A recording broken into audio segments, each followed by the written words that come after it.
Hello, it's my pleasure to speak with you today about tomorrow evening's Champaign-Urbana Symphony Orchestra concert, Music of Titans. This concert will have some wonderful musical variety. Now you're going to have a chance to hear about Stacey Garrop's Mythology Symphony, the first movement, Becoming Medusa, which is an incredibly dramatic piece for the full symphony orchestra, directly from the composer a little later. And you'll have a chance to meet our delightful guest artist, Sun Chang. And of course, the main work on the second half of the program is Mahler's Symphony No. 1. And that's what I'm going to speak the most to you about today. But let me just say that I think that the variety on this program is going to be very satisfying for the audience. Stacey's piece is so full of imaginative, depictive colors. She is always thinking so pictorially in her music, and of course she can speak to the specifics of that. But each of her sections is clearly labeled as to what is happening with this evolution of Medusa from a beautiful woman into this hideous goddess. And so that's going to be a very powerful, colorful, rhythmic way to start the concert.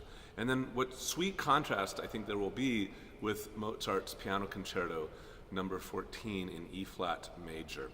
And this is a work that I started to do with Sun Chang when she was a student at Northwestern.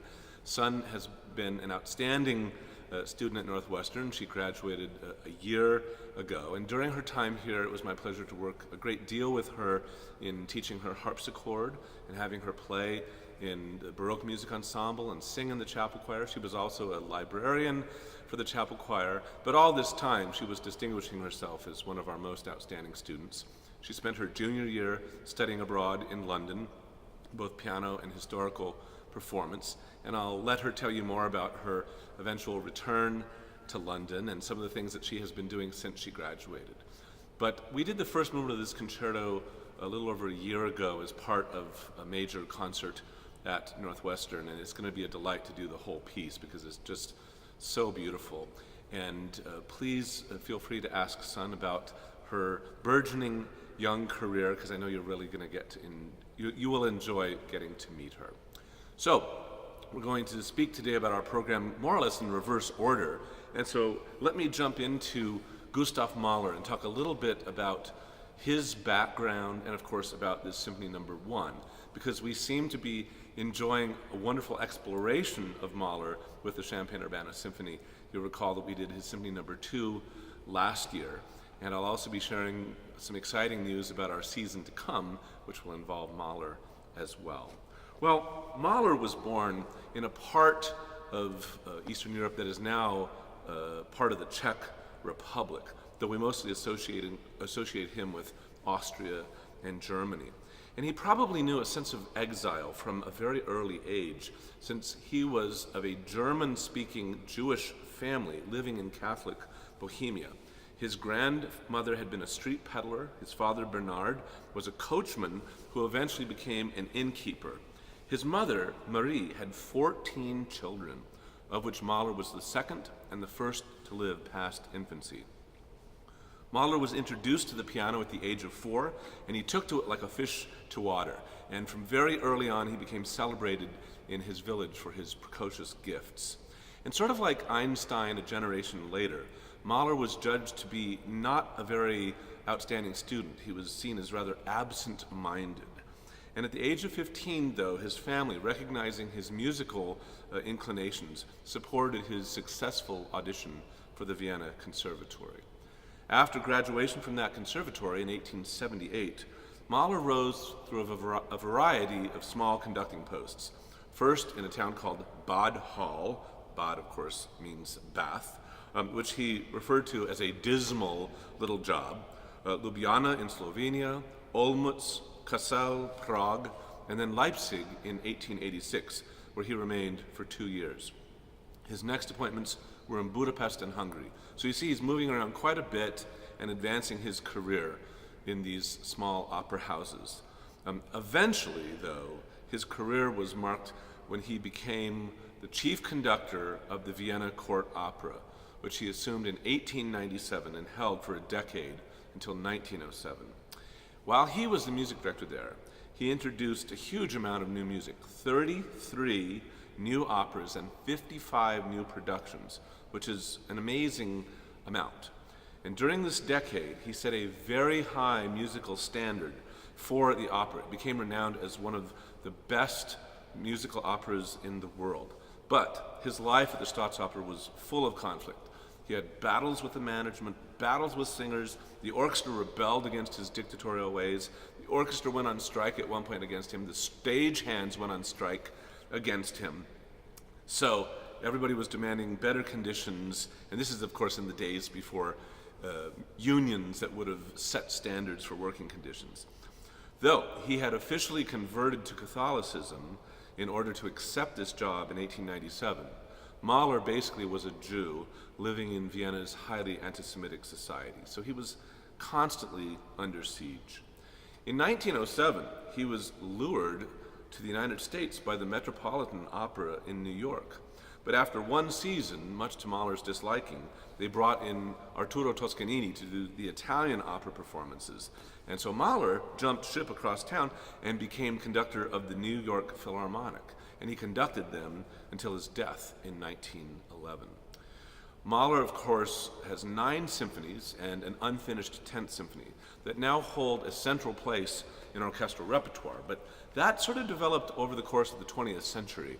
After his death, his music was not played very much, and it was the conductor Bruno Walter who really started championing his music, and then Leonard Bernstein in the 1960s, who began conducting Mahler's work. And like Leonard Bernstein, Mahler faced a huge struggle in his life, which was finding enough time amidst his busy conducting schedule to compose. So for the most part, he composed in the summer times between the opera season. Let's talk about the Symphony No. 1 called the Titan. This was composed in the second to last decade of the 19th century, in 1887 to 1888, while Mahler was the second conductor at the Leipzig Opera. And it would seem as though his imagination was just overflowing as he composed this first symphony. It originally had 6 movements, but he ended up taking some of that material and saving it to use in his second and third symphonies. And he omitted one movement that he had composed called Blue Mine, of which I'll speak in a moment. The work is scored for a very large orchestra, quadruple winds, many of them playing auxiliary instruments, piccolo, English horn, and the like. 7 horns, 5 trumpets, 4 trombones, tuba, 2 different timpanists playing 2 sets of timpani, percussion, harp, and strings. One should note, though, while he employs this immense orchestra, he loves to do chamber music type scorings. So he frequently will use the orchestra in much thinner textures to recall intimate like sounds. If you want to understand Mahler and his music, you must recognize how full of conflict he was as a person and as a musician. Especially after moving to Vienna, he felt just constantly under attack. And some of these many tensions within Mahler and his life included, as I mentioned, conducting versus composing, the central struggle for his time. And he lived in the Austro-Germanic culture of Vienna, but he was of Eastern European birth and had sensitivities to Slavic and Roma culture. He also was fascinated by Chinese culture and influences, which we hear in his piece, Das Lied von der Erde. He grew up in a time of romantic music, but also lived in the time where atonal music and 12-tone music was about to come to the fore, and tonality itself was sort of breaking apart in musical composition. He lived in Europe, but also the United States. He had the issue of being converted supposedly to Catholicism, but actually being Jewish. And through his life, there were the issues of childlike fascination in contrast to adult responsibilities. He wrote many pieces that relate to children and childlike things. One of the central founts for his creativity was the youth's magic horn, das Knabenwunderhorn. And he wrote a lot of songs based on those children's stories. And of course, he wrote the very serious Kindertotenlieder, songs on the death of children, which he himself experienced with the death of a child. So many conflicting elements that go on in his life and in his music. However, in comparison to some of his works, the First Symphony opens very magically and positively. It's a bit reminiscent of the opening of Beethoven's Symphony No. 9 because there's no definitive sort of tonal character to the music. It's a bit primordial. We have lots of bird calls and sounds of nature. And it's actually in nature that Mahler most liked to compose. When he was in his summer holidays, that's when he would go to these beautiful Austrian lakeside resorts and do his composition amidst the wonders of nature. And that's one reason why we hear the sounds of nature throughout his music. The music opens with this sustained A across many octaves, just like a blank canvas, if you will. And we have these gestures of a perfect fourth.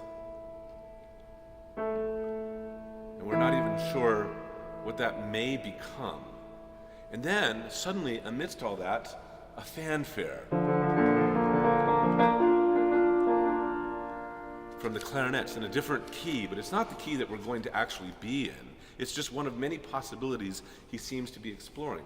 There are also numerous sounds of birds, like cuckoo, that we hear as part of this introduction, and other fanfares. Mahler grew up near a military base, so he must have constantly heard fanfares as a youth, and they must have just been in his head quite a bit. So we hear the trumpets.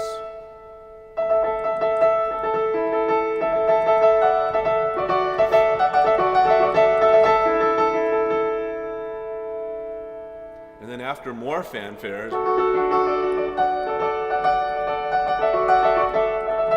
suddenly from the depths of the orchestra,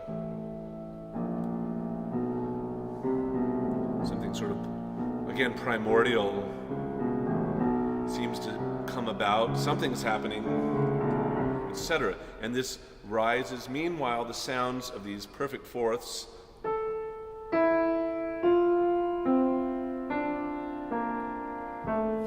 and it seems like the music is moving towards something. Then we finally arrive at a given tempo and more bird calls that sound like this. And it's as though nature itself suggests the first theme, which the low strings then take up as the first full melody.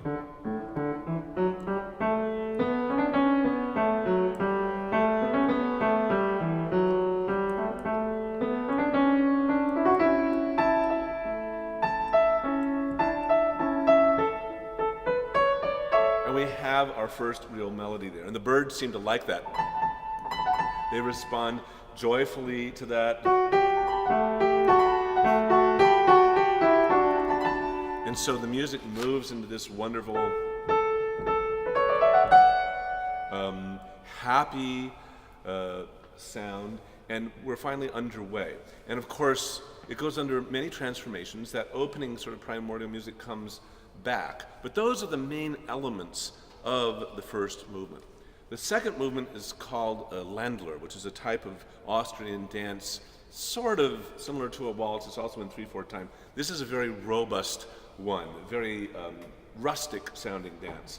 And one other really important thing about Mahler's music is he marks his scores very specifically. Because he lived with the orchestra, he knew every sort of tendency that orchestra musicians and instruments had.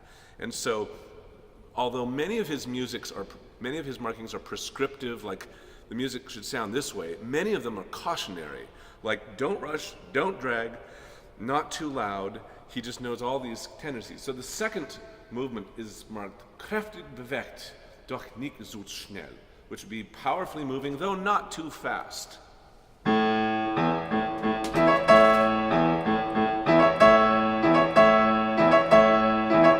And then the first melody introduced in the winds.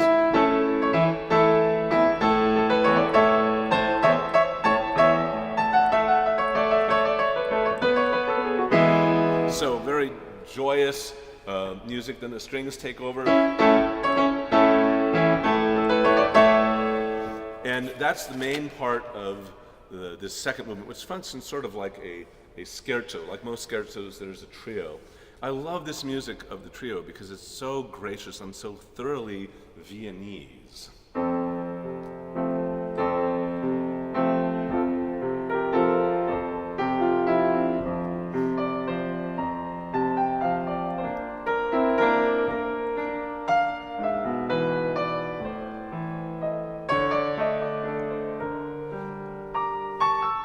So it goes into a completely different feel. Then, of course, after that,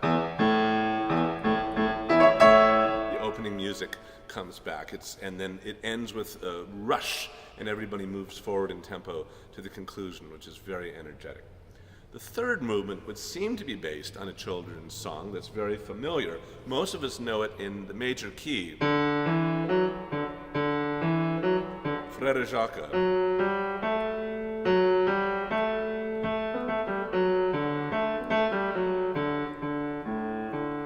Mahler, being Mahler, sets it in a minor key. He starts with the timpani, again with that same perfect fourth we heard in the first movement, setting the stage. I'll play it down here so you can hear the tune, which is actually played by the solo contrabass.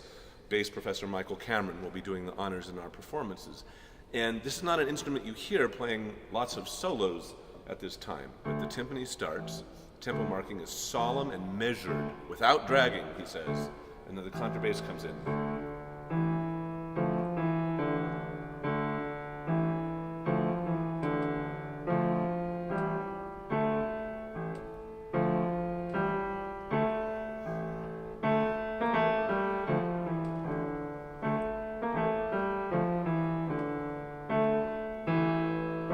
Soon joins.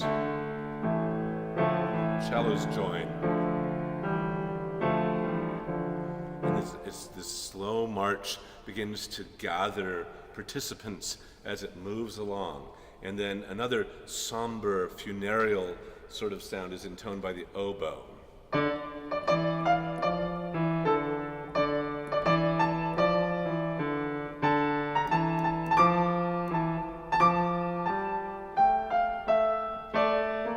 On top of the Frère Jacques theme that we heard. Mahler works so many elements of his cultural experience into his music, and there are often references that seem like they come from klezmer music, not this one particular, but another theme appears in the oboes.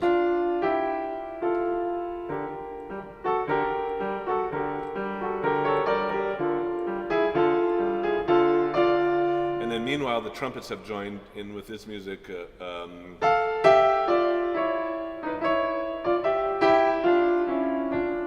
But then suddenly, kind of out of the blue, this percussionist begins to play on bass drum and cymbals like a marching band with the cymbals, and we hear.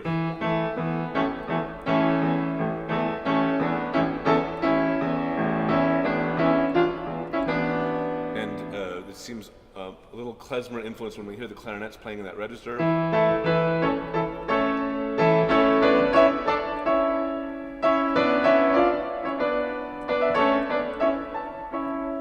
So many elements going on. Sorry.